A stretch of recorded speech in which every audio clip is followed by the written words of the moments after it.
हर हर महादेव। आज का हमारा विषय होगा कि नवग्रह को किस प्रकार से अपने अनुकूल किया जाए, क्योंकि वास्तव में जो भी मानव समाज को पीड़ा है वह नवग्रहों से ही है। क्या ऐसा कुछ उपाय हमारे शास्त्रों में है कि उस उपाय को करके हम नवग्रहों को अपने अनुकूल कर सकते हैं? तो उत्तर होगा हाँ, बिल्कुल उपाय है। इस उपाय को करके आप नवग्रहों को अपने अनुकूल कर सकते हैं। नमस्कार प्यारे दर्शकों, मैं हूं कमल दुबे, आपका ज्योतिष मित्र। सौभाग्य सलाह में आपका स्वागत करता हूं। सबसे पहले नवग्रहों के स्वभाव को हमें जानना पड़ेगा। प्यारे दर्शकों, सूर्य देव इस संसार में समस्त ऊर्जा के कारक है। इस संसार में अगर जीव की उत्पत्ति है और जीव श्वास ले रहा है तो उसमें सूर्य देव का विशेष योगदान है।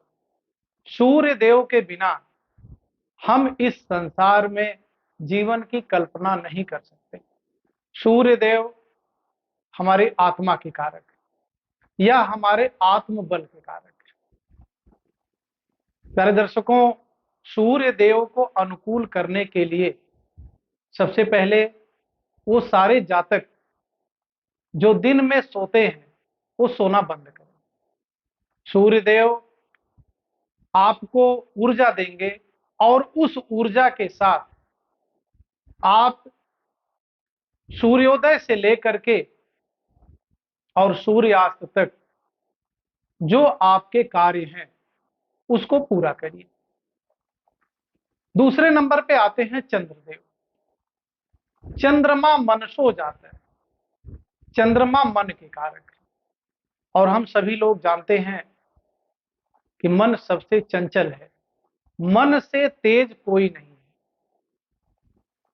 तो चंद्रमा के अनुकूल हो जाने से हमारा मन बहुत स्थिर हो जाता है, हम मजबूत इरादे वाले हो जाते हैं या हमारी जो सोच होती है उस सोच पर हम कार्य करने वाले हो जाते हैं। चंद्रमा किन लोगों का अनुकूल नहीं होता? जो रात में अधिक समय तक जगते हैं। चंद्रमा चाहे पूर्णिमा का हो, चाहे अमावस्या का हो, चाहे सूर्य के साथ युति में हो, अगर आप रात में समय से सोना प्रारंभ कर दें, गहरी नींद लेना प्रारंभ कर दें, तो चंद्रमा आपका अनुकूल हो जाएगा। वह कभी विपरीत आपके जा ही नहीं सकता, क्योंकि चंद्रमा किसी को तभी पीड़ा देगा जब कोई भी जातक गहरी नींद नहीं लेगा। उसका मन भी चंचल हो जाएगा और चंद्रमा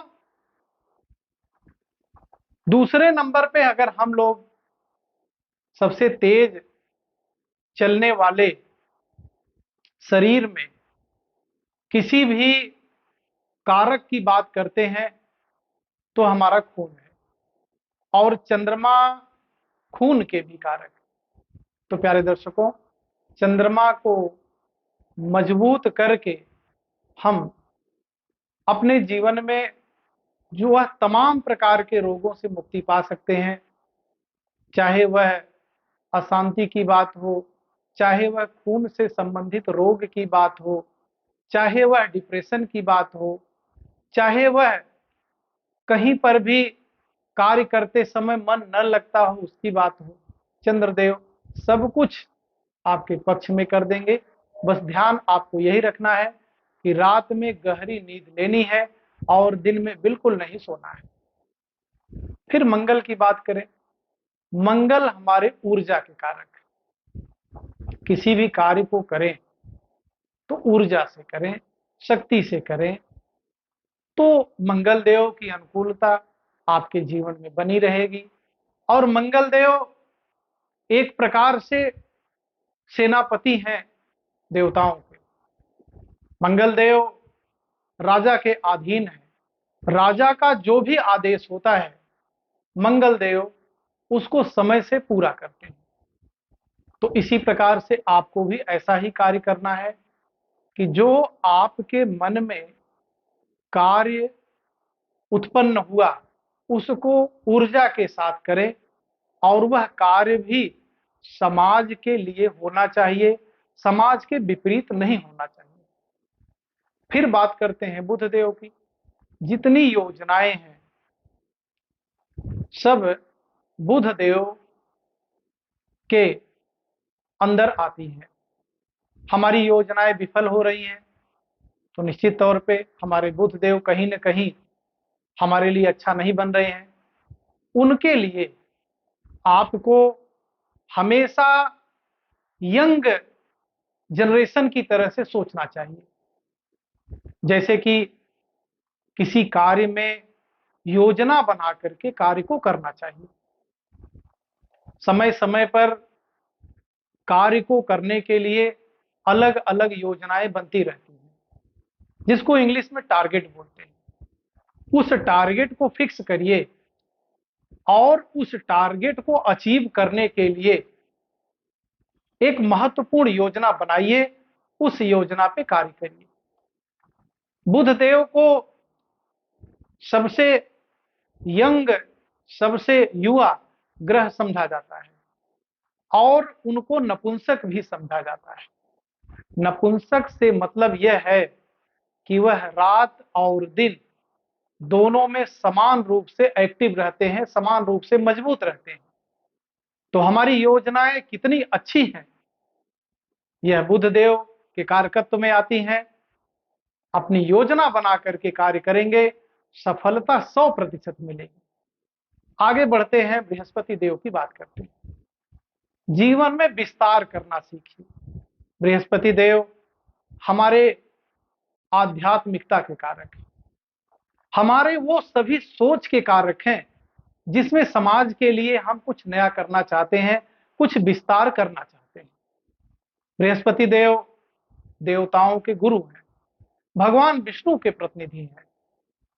भगवान विष्णु के ही आशीर्वाद से व्यक्ति इस संसार के महान कार्य को करता है और जग में अपना नाम करता है।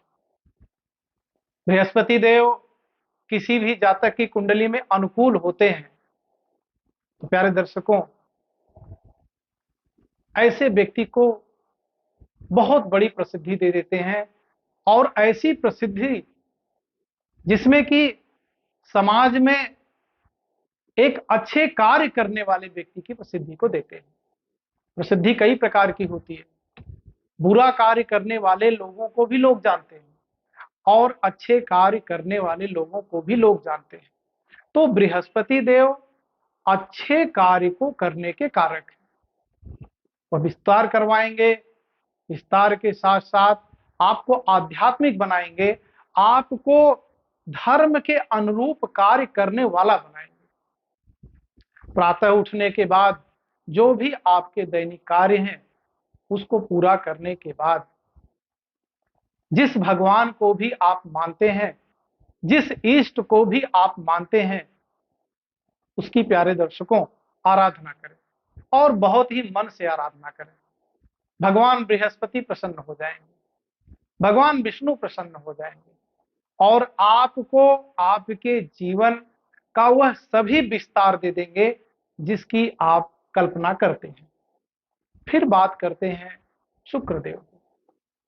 शुक्रदेव बड़े तो नहीं हैं लेकिन सबसे चमकीले हैं।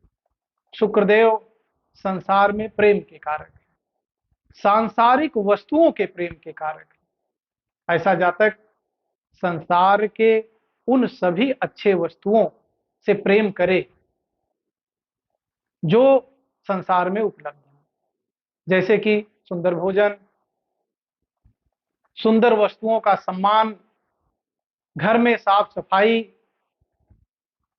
जो भी अतिथि आता है उसका सेवा सत्कार, यह सब करने वाला व्यक्ति शुक्रदेव का प्रिय हो जाता है।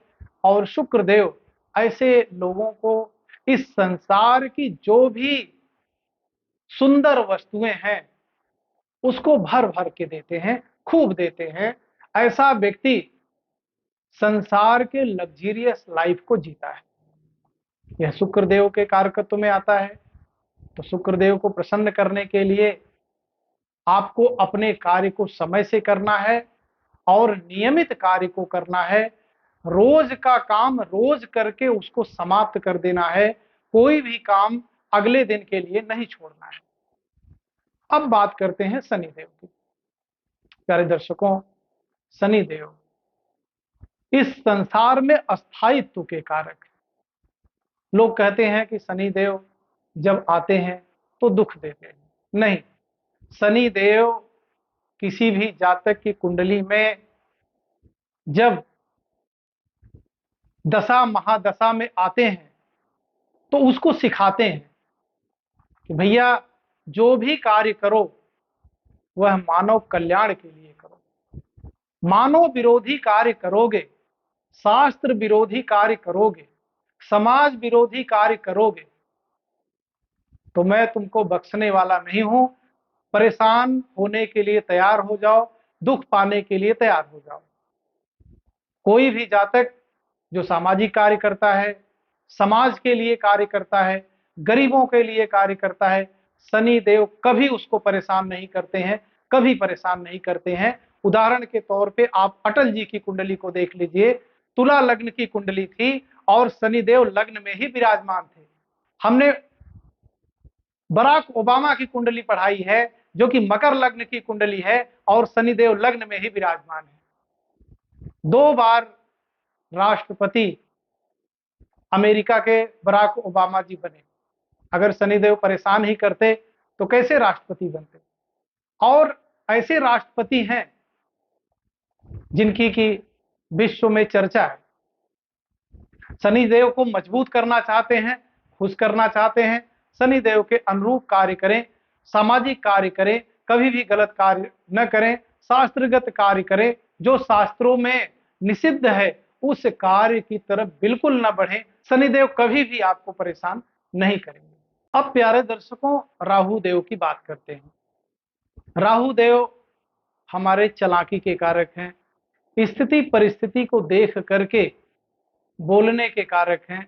एक प्रकार से कहा जाए तो राहु देव के पास बल तो बिल्कुल नहीं है, लेकिन उनके पास दिमागी बल है। शरीर न होने के कारण उनके पास सिर्फ दिमाग है और दिमाग से कार्य को करते हैं। जो भी कार्य करें बहुत सोच समझ के करें, शास्त्रगत करें, सामाजिक कार्य करें, अपने परिवार को आगे ले जाने का कार्य करें तो राहु देव ऐसे लोगों से बहुत प्रसन्न होते हैं। और आपकी महत्वाकांक्षा भी होनी चाहिए, क्योंकि राहु देव महत्वाकांक्षा के सबसे बड़े ग्रह हैं। व्यक्ति की अगर महत्वाकांक्षा ही मर जाएगी तो वह समाज में नए कार्य कैसे करेगा। उसे नए कार्य करने के लिए अलग अलग समय पे अलग अलग योजनाओं को बना करके और कार्य को करना चाहिए। ऐसे जातकों के राहु देव बड़े प्रसन्न होते हैं। केतु देव की बात करते हैं। केतु देव के पास दिमाग नहीं है, लेकिन उनके पास बल बहुत है, उनके पास शरीर है, उनके पास अथाह बल है। वह राहु देव द्वारा बताए गए अच्छे और बुरे कार्य को करते हैं। तो 9 ग्रहों से संबंधित अगर आप शुभ कार्य करते रहेंगे तो राहु और केतु देव कभी भी अपना दुष्प्रभाव नहीं डालेंगे। केतु देव को झंडा का डंडा भी कहा जाता है। प्यारे दर्शकों, झंडा एक ही होता है, उस झंडे को जितना ऊपर ले जाना है उतना बड़ा आपको डंडा लगाना पड़ेगा। तो अगर जीवन में ऊंचाई को प्राप्त करना चाहते हैं कि केतु देव के स्वभाव को आपको ग्रहण करना पड़ेगा। इस प्रकार से आप 9 ग्रहों के अनुकूल कार्य करके 9 ग्रहों को अपने पक्ष में मिला सकते हैं और जीवन में हर प्रकार की परेशानी से मुक्ति को पा सकते हैं। बहुत सारे जातक कहेंगे कि मैं तो यह कार्य कर ही नहीं पाऊंगा क्योंकि मेरी तो रात की ड्यूटी है। कुछ लोग कहेंगे मैं तो रात में ही जागता हूं, कुछ लोग कहेंगे हमारे शहर का कल्चर ही ऐसा है कि हम तो रात में जागते हैं, दिन में सोते हैं, तो वह क्या करें। तो ऐसे लोगों के लिए एक छोटा सा उपाय है। इस उपाय को आप लिख लीजिए और 41 दिन तक लगातार अगर इस जो बता रहा हूँ कार्य उसको करते रहेंगे तो शायद नवग्रहों की पीड़ा धीरे धीरे करके समाप्त हो जाएगी। एक मिट्टी का घड़ा ले लीजिए, उसमें एक मुट्ठी चावल डालिए, एक मुट्ठी उसमें पीली सरसों डालिए, एक मुट्ठी नगरमोथा डालिए, एक मुट्ठी सूखा आंवला डालिए, 51 बेल के पत्ते डालिए, 51 धूप पत्ते डालिए, 51 समी के पत्ते डालिए और प्यारे दर्शकों उसमें 2 गांठ हल्दी भी डालिए, 51 तुलसी के पत्ते भी डालिए। उसके बाद उस घड़े को जल से भर दीजिए, उसमें थोड़ा सा गंगा जल भी डाल दीजिए। उसके बाद किसी रविवार से प्रारंभ करके लगातार 41 दिन तक उसमें से थोड़ा थोड़ा जल निकाल के अपने स्नान वाले जल में मिला करके लगातार 41 दिन तक स्नान करते हैं तो शायद 9 ग्रहों की पीड़ा से धीरे धीरे करके आपको मुक्ति मिल जाएगी। जीवन में जिस भी ग्रह की मारकता चल रही होगी उससे आपको धीरे धीरे मुक्ति मिल जाएगी। प्यारे दर्शकों, इस प्रकार से फिर एक महत्वपूर्ण विषय लेकर के आपके बीच में उपस्थित होंगे। आप सभी दर्शक हमसे जुड़े, आप सभी का बहुत बहुत धन्यवाद।